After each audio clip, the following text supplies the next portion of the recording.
Nah, ternyata istri dari saudara Miswari mempunyai penyakit. Assalamualaikum warahmatullahi wabarakatuh. Berita Uronyo. Paguyuban ane transmigrasi sahabat Ilham Pangestu atau Patransip Kabupaten Aceh Utara kagepegot rumah layak huni ke sira urang laeh nan gopnyan Kiswari umu gopnyan 58 tahun ngan istri gopnyan Nurlela 50 tahun urang kampung Matang Pineng Kecamatan Baktia Kabupaten Aceh Utara. Keluarga Kiswari ngan Nurlela nak ke sira urang susah yang selamanya urang nyan hana rumah layak sebagai tempat tinggal ge. Pulom lawitnya Kak Nurlela inang Bangkaswari gopnyan sakit berat. Lagi gepegah oleh Ketua Patransip Aceh Utara Suherman nibak Freelance News Bahasa Aceh Banbanyo. Setelah kami melakukan survei di lapangan, ternyata istri dari saudara Miswari mempunyai penyakit yang sangat luar biasa sakitnya, yaitu gondok beracun, dan sekarang sudah menaik penyakitnya ke kelopak matanya.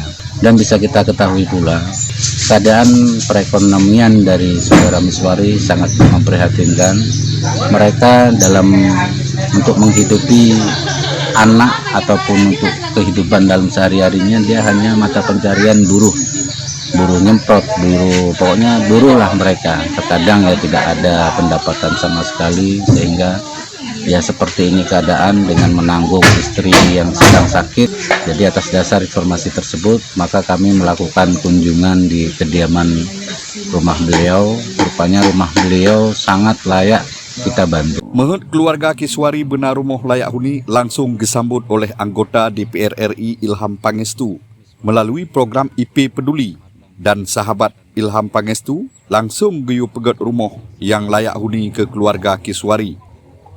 Akibat Patransip dan IP Peduli Aceh Utara gerbam-gerbum tamtum laju lengkap ngan kaya dan bahan lain mahasi gepedang sabuh rumah layak huni ke Bang Kiswari ngan keluarga gopnyan. Inilah pedulian kami dari anak-anak transmigrasi sahabat Ilham Pangestu melakukan bakti sosial kepada masyarakat yang benar-benar layak untuk menerimanya.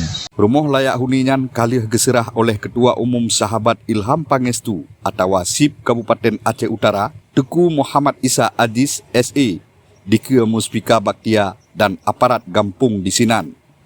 Alhamdulillah, Jino Bangkaswari dan keluarga gopnyan karena tempat tinggal yang layak. Habanyo gebesampo oleh Ilyas bin Ismail Freelance News, nan menginggris haba Aceh.